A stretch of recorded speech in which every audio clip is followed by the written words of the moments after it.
apakah Nabi Isa Al-Masih di dalam Al-Quran itu seorang guru? Apakah Al-Quran menyebut Nabi Isa sebagai seorang guru? Selama ini saya tidak menemukan satu ayat di dalam Al-Quran yang menyebutkan bahwa Nabi Isa adalah seorang guru. Ya, kalau ada sumber lain di dalam Islam yang menyebutkan Nabi Isa seorang guru, lalu audiensnya itu siapa? Maksudnya, siapakah yang menjadi murid-murid dari Nabi Isa ini? Ya, kalau di dalam Alkitab sudah jelas Yesus Kristus juga disebut seorang rabi atau guru, bahkan satu-satunya guru. Ya, dan audiens Yesus Kristus juga jelas, yaitu orang-orang yang mendengarkan pengajarannya di tempat-tempat ibadah, juga murid-muridnya. Jadi kapan Yesus Kristus berkhotbah atau mengajarkan ajarannya itu, jelas kalau Yesus Kristus mengajar, berarti Yesus Kristus juga punya audiens atau murid-murid, orang yang belajar dengan dia. Jadi apalagi Yesus Kristus sering mengajar, bahkan hampir semua pengajarannya berupa parabel atau perumpamaan-perumpamaan, ya. Jadi seperti perumpamaan yang dicatat dalam Injil Matius berikut ini.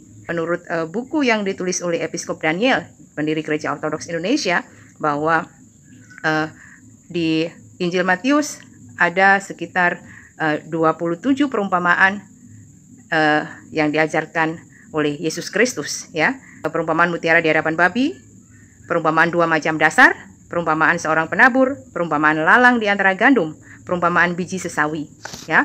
Perumpamaan ragi, perumpamaan harta terpendam, perumpamaan mutiara yang berharga, perumpamaan pukat, perumpamaan domba yang hilang, perumpamaan pengampunan, perumpamaan orang-orang upahan di kebun anggur, perumpamaan 2 orang anak, perumpamaan penggarap-penggarap kebun anggur, perumpamaan perjamuan kawin, perumpamaan pohon ara, nasihat supaya berjaga-jaga, perumpamaan hamba yang setia dan hamba yang jahat, perumpamaan gadis-gadis yang bijaksana dan gadis-gadis yang bodoh, perumpamaan talenta, perumpamaan domba dan kambing.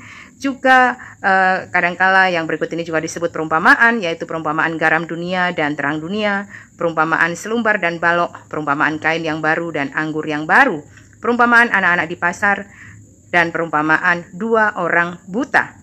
Dan ini yang masih dicatat di Injil Matius, ya. Jadi begitu banyak sekali Tuhan Yesus Kristus mengajar dengan menggunakan perumpamaan-perumpamaan, ya, untuk mempermudah audiensnya untuk memahami pengajaran Yesus Kristus.